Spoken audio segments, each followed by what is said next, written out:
Ya, Assalamualaikum warahmatullahi wabarakatuh.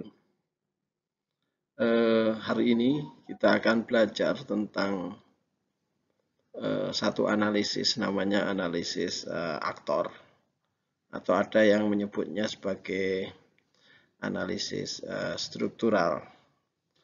Jadi kira-kira analisis ini adalah sebuah pembacaan masyarakat berdasarkan pada aktor-aktor yang kemudian ada di masyarakat. Ini kayak kemudian kita membuat satu yang disebut dengan social mapping. Kompetensi dasar dari pertemuan ini adalah membuat mahasiswa agar kemudian punya kemampuan, keterampilan untuk membuat pemetaan sosial berdasarkan pemetaan aktor. Nah, jika kita kemudian melakukan pemetaan terkait dengan masyarakat, sebenarnya ada dua secara sederhana menurut Agus Kom itu ya, Bapak Sosiologi gitu.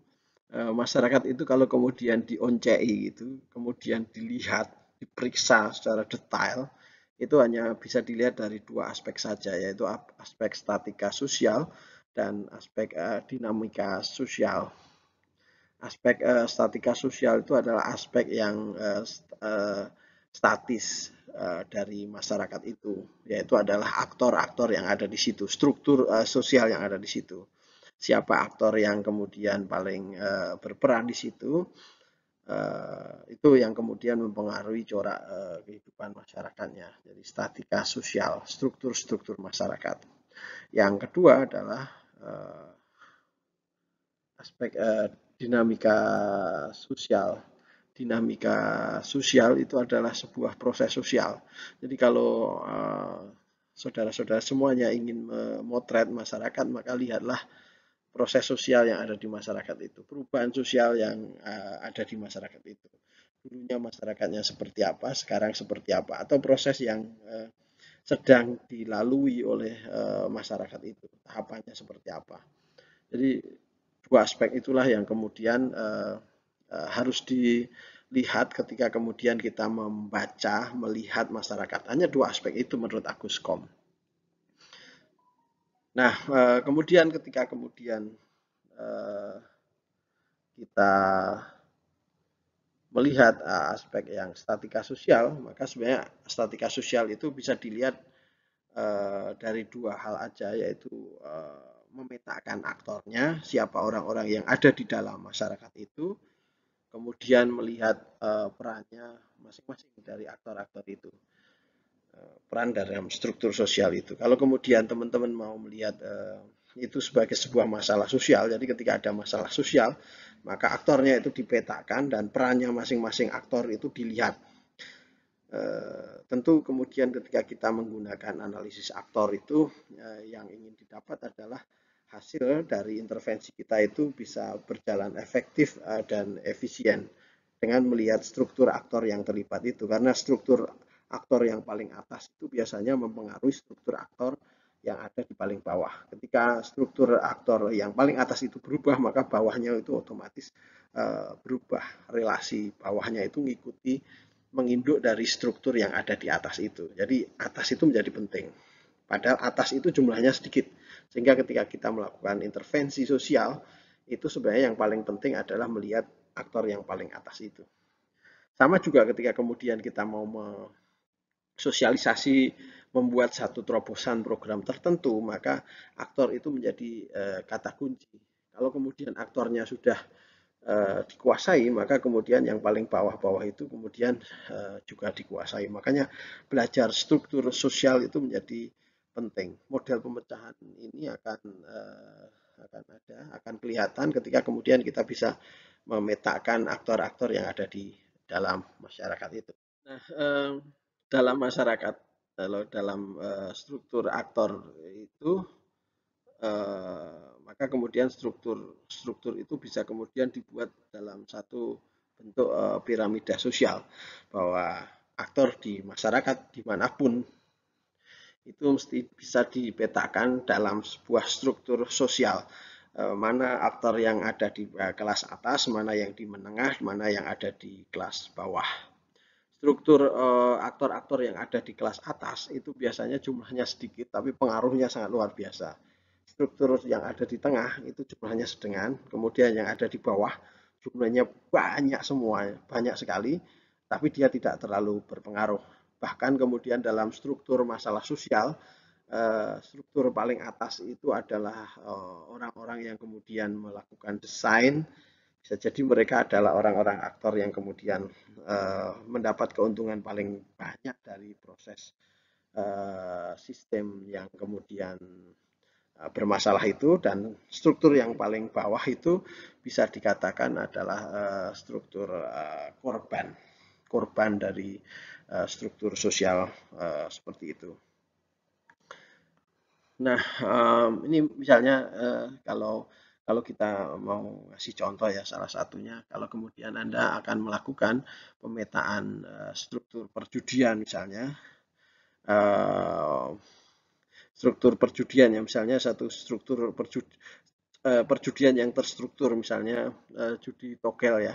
Judi togel itu ada, kalau kemudian Anda menggunakan analisis aktor ini, Anda harus petakan mana kelompok-kelompok dalam judi togel, atau ada term-term atau ada konsep-konsep yang masuk di kelas bawah, kelas menengah, dan kelas atas. Kelas atasnya apa? Kelas atasnya apa? Anda harus petakan semua orang-orang yang terlibat dalam sistem masalah perjudian itu. Jangan sampai ada aktor yang kemudian tidak masuk dalam sistem perjudian itu, karena kemudian bisa jadi aktor yang Anda petakan yang kemudian kurang itu adalah penentu atau unit paling atas dari struktur itu. Nah, seringkali kemudian ketika kita berdakwah misalnya soal perjudian itu, kita dakwai, kita berdakwah kepada orang-orang yang ada di struktur paling bawah ini, para pejudi ya. Judi yang sebenarnya dari segi ekonomi politik mereka itu, dari segi ekonomi mereka itu adalah orang-orang yang masyarakat ya strukturnya bawah juga, orang-orang miskin gitu ya. Ya orang-orang buruh-buruh kasar gitu, orang tukang becak dan sebagainya ya, kalau kita melihat realitasnya gitu ya. Dan mereka adalah orang yang paling banyak mengkonsumsi togel gitu. Mereka berharap mendapatkan sebuah rezeki nomplok gitu, tapi ternyata jarang mereka mendapat rezeki nomplok itu. Nah, kalau kemudian Anda itu menceramai mereka, maka satu, Anda ketika mau merubah satu masyarakat itu, maka Anda butuh waktu yang panjang waktunya, karena banyak sekali pejudi-pejudi di sini. Anda ceramai satu persatu gitu ya, mungkin malah diajak gelut sama mereka. Tapi bisa jadi kemudian mereka itu korban. Jadi ini sudah mereka itu korban, kemudian Anda bodoh-bodohkan karena Anda judi nggak akan pernah jadi sekali kaya. Selain dibodoh-bodohkan, di neraka-nerakakan karena kamu besok masuk neraka loh ya.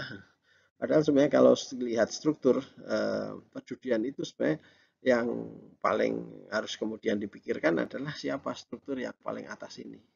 Karena dengan adanya struktur paling atas ini teratasi, maka sebenarnya yang bawah ini otomatis akan teratasi juga. Jadi struktur atas itu menjadi sangat penting. Tapi pertanyaannya adalah, Anda bisa nggak memetakan dalam sebuah sistem masalah sosial itu siapa yang paling atas itu? Siapa yang harus diintervensi? Atas itu yang jelas jumlahnya sedikit. Kalau kemudian atas itu sudah kepegang, maka bawahnya itu kepegang semuanya. Ketika kita ngomong masalah perjudian nih, ini salah satu ringkasannya ya, bahwa dulu apakah togel itu atau perjudian itu bisa hilang dari Indonesia gitu. Dulu orang kemudian mengatakan tidak mungkin hilang, karena sejak zaman nabi-nabi, zaman dulu itu perjudian masih ada dan nggak mungkin hilang gitu. Tapi ternyata pernah itu hilang di jadi dulu sebelum Kapolrinya Pak Sutanto itu, judi togel itu marak di mana-mana. Banyak sekali di masyarakat. Anda bisa gampang sekali menemukan orang yang jual togel itu. bahkan maaf ada beberapa oknum tapi banyak itu yang kemudian saya pernah mendapati setiap sore itu kemudian satu mobil itu kemudian datangi ke salah satu distributor togel itu dan katanya eh, itu memberikan perlindungan dan menarik upah kepada para distribusi togel itu. Tapi itu hilang sama sekali ketika kemudian jenderalnya itu ketika Kapolrinya itu Pak Sutanto. Menurut informasi yang data yang ada itu Pak Sutanto itu keras kepada para pejudi itu. Bahkan kemudian eh, dia melihat bahwa dia membuat satu perintah kalau sampai ada Kapolri, Kapolres yang kemudian di dalamnya, di tempatnya itu ada pejudi, ada togel, maka kemudian Kapolres itu akan dicopot oleh Pak Sutanto. Dan kemudian Kapolres tentu kemudian membuat instruksi para Kapolsek itu ke tempatnya ada perjudian, maka eh, apa, Kapolseknya akan dicopot dan pada waktu Pak Sutanto itu tidak ada bisa dikatakan tidak ada perjudian, hilang perjudiannya itu dalam pengamatan saya. Jadi ini ada struktur mungkin ya, ada struktur di sini ada pejudi, kemudian ini ada mungkin distributor ya, ini ada bandar ini, dan kelihatannya di sini mungkin ada aktor yang lain yaitu namanya backing. Nah backing ini mungkin adalah aparat. Nah backing ini ketika kemudian aktor paling utama yang disebut backing ini, aparat ini kemudian diselesaikan oleh Pak Sutanto, maka kemudian struktur perjudiannya itu habis betul. Karena ya perjudian itu jelas melanggar hukum ya, tapi kalau kemudian ada backing di sini yang kemudian melindungi struktur perjudian ya nggak akan selesai-selesai. Dan yang kemudian dilakukan Pak Sutanto hanya merintahkan kalau sampai ada Kapolres yang di tempatnya, Kapolda mungkin ya, Kapolda dulu ya, Kapolda yang kemudian di tempatnya ada perjudian maka tak ganti Kapoldanya. Kapolda kemudian instruksinya kepada Kapolres, Kapolres kepada Kapolsek dan akhirnya tahun itu hilang. Ketika Pak Sutanto hilang maka oke lah ada lagi ya, ya mau nggak mau ada lagi ya. Meskipun tidak sevulgar sebelum Pak Sutanto, tapi fenomena itu ada lagi. Saya nggak tahu apakah kemudian backingnya ini kemudian lahir kembali gitu ya, hidup lagi, tidak ada kontrol terhadap backing ini atau seperti apa. Perlu ada riset selanjutnya. Tapi intinya sebenarnya dari kasus perjudian yang disampaikan Pak Sutanto ini menjadi penting. Ini menjadi kata kunci. Struktur yang paling atas itu menjadi kata kunci bagi apa langgeng atau tidaknya satu masalah sosial. Dan ini sebenarnya juga struktur paling atas itu juga saya pikir menjadi sangat penting ya, sangat penting untuk diperhatikan. Salah satu contohnya adalah saya pikir Islamisasi ya, di Jawa itu juga tidak bisa tidak karena salah satunya adalah kemampuan untuk mempengaruhi struktur itu. Jadi menurut beberapa buku yang kemudian saya baca bahwa eh, ya struktur sosial masyarakat Jawa jelas dipengaruhi oleh raja itu. Makanya kemudian siapa yang bisa merubah rajanya, maka kemudian di bawahnya akan berubah dan untuk merubah raja, struktur paling atas di kerajaan Jawa ini siapa yang kemudian bisa merubah si raja ini? Ya raja ini kan bisa berubah karena mungkin keluarga paling dekatnya yang berpengaruh pada si raja itu. Maka kemudian kalau Anda mau melacak lebih lanjut, maka Anda bisa uh, belajar terkait dengan pemetaan struktur yang lain ya disebut dengan genogram tapi struktur keluarga.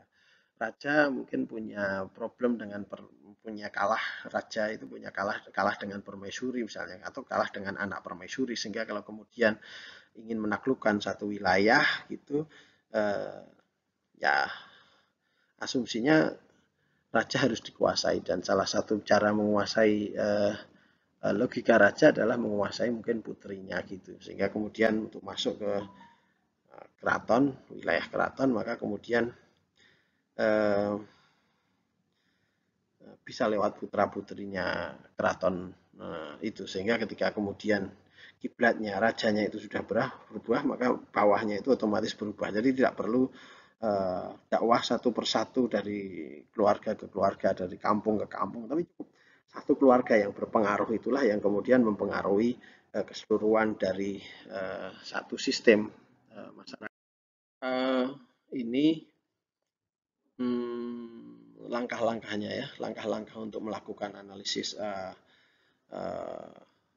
aktor, analisis struktural. Yang pertama, identifikasi siapa saja aktor-aktor yang terlibat dalam satu sistem masyarakat itu, harus diidentifikasi semua, kemudian temukan aktor-aktor yang semuanya itu, aktor-aktor kunci, kemudian masukkan aktor-aktor itu dalam struktur sosial, dalam piramida sosial, aktor-aktor itu masuk yang mana gitu ya.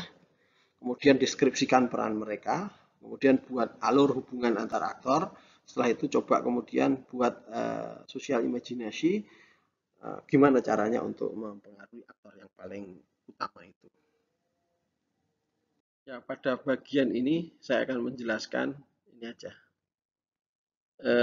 kasus NTB dan kasus di Afrika ya, dengan pendekatan analisis aktor atau analisis struktural. Jadi ini ada satu buku, saya kalau nggak salah bukunya judulnya Pengembangan Masyarakat Islam, Nani ya kalau nggak salah. Itu cerita bahwa ada satu orang mahasiswa yang berasal dari NTB yang kuliah di Bandung ya, kalau nggak di UIN Bandung, ya, sekarang UIN ya, UIN Bandung. Dia setelah lulus dari prodi PMI itu dia balik ke Lombok, Nusa Tenggara, di NTB ya, di NTB. Dia balik ke NTB. Dan dia kira-kira sudah belajar terkait dengan analisis sosial. Nah, ketika kemudian dia lakukan analisis terkait dengan pemetaan masalah di daerahnya, dia mendapati bahwa masalah sosial yang ada di daerahnya salah satunya adalah masalah perjudian. Jadi bukan masalah perjudian ya, tadi ada sebuah, bukan perjudian tapi adalah tradisi. Ada satu tradisi yang kemudian membuat masyarakat itu menjadi miskin. Jadi masyarakat yang miskin tambah miskin. Jadi sama dengan di Jawa, di Nusa Tenggara Barat itu ada sebuah tradisi ketika ada orang yang meninggal, maka kemudian ada prosesi namanya genduri ya, di mana orang-orang itu kemudian menyumbang, di mana orang-orang itu datang berdoa, terus setelah berdoa itu dikasih makan, kemudian setelah dikasih makan itu dikasih berkat, dikasih apa namanya, nasi dan sebagainya. Ya kebutuhan rumah tangga, kebutuhan pokok itu ya, nasi kenduri gitu ya. Nah, dia melihat bahwa ini masyarakat NTB yang kemudian miskin itu, ketika ada orang yang meninggal maka diwajibkan untuk membuat kenduri itu, dan menurut dia orang yang miskin ketika kemudian merasa wajib untuk membuat kenduri maka dia semakin miskin karena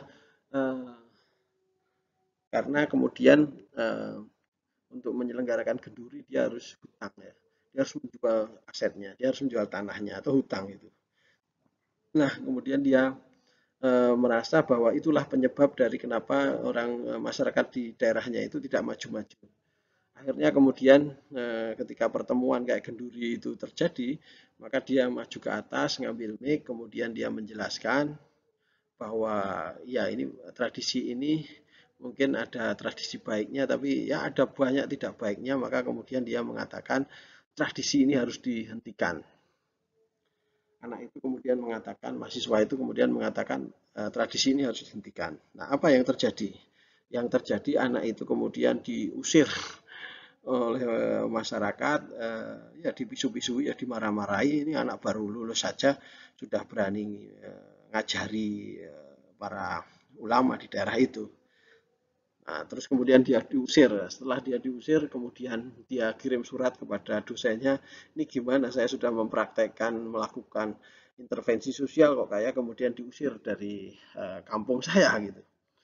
Terus dijawab sama dosen Bandung itu, nah ini ya kalau nggak salah mahasiswaku yang pinter gitu ya, mahasiswaku yang radong itu, mahasiswaku yang on itu. Ada cerita yang lain.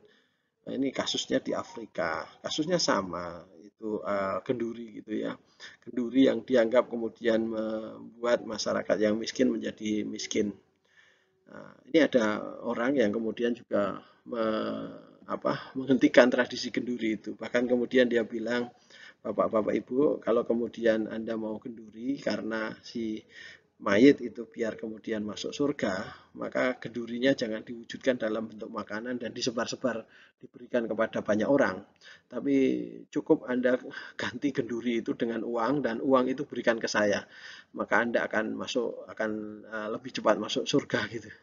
Kira-kira kalau yang ngomong itu saya atau teman-teman semuanya, paling teman-teman juga akan masyarakat juga tidak akan percaya, bahkan kemudian kita diusir, oh penipu gitu ya. Tapi di Afrika itu ternyata tidak. Jadi orang itu adalah ulama yang kemudian ketika dia mengatakan seperti itu, ternyata masyarakatnya mematuhi. Dan dari program Kenduri itu dibuat digunakan untuk membangun sekolah di Afrika, karena di Afrika itu Muslim mayoritas, di negara itu Muslim mayoritas, tapi mereka banyak yang buta huruf, tidak sekolah dan sebagainya. Nah, maka kemudian kenduri itu bisa digunakan untuk praktek intervensi sosial di situ. Dan menurut cerita itu disampaikan bahwa itu Tanzania ya, dan salah satu orang yang kemudian dapat program beasiswa dari kenduri itu akhirnya jadi presiden Tanzania. Ya, bukan kemudian apa yang kemudian bisa kita ambil hikmahnya dari cerita itu. Ceritanya adalah sama-sama melarang kenduri, tapi yang satu itu siapa? Yang satu yang anak NTB ini mungkin dalam struktur sosial dia adalah orang biasa, orang kebanyakan mungkin kelas menengah atau kelas bawah. Tapi di yang kasus di Afrika itu yang ngomong itu adalah orang kelas atas, ulama. Maka kemudian apa yang dia sampaikan itu kemudian didengar oleh masyarakat yang ada di bawah ini.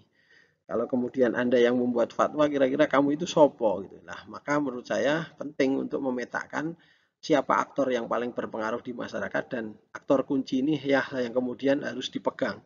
Ketika aktor kunci ini sudah dipegang, maka yang bawah itu akan mengikuti saja. Nah, analisis aktor itu kira-kira memperlihatkan atau kemudian melihat aspek itu, aspek aktor kunci itu menjadi ya, menjadi penting ya untuk diperhatikan. Ya, struktur sosial itu menjadi penting karena aktor yang ada di atas elit dan hanya sedikit itu bisa mempengaruhi di bawah.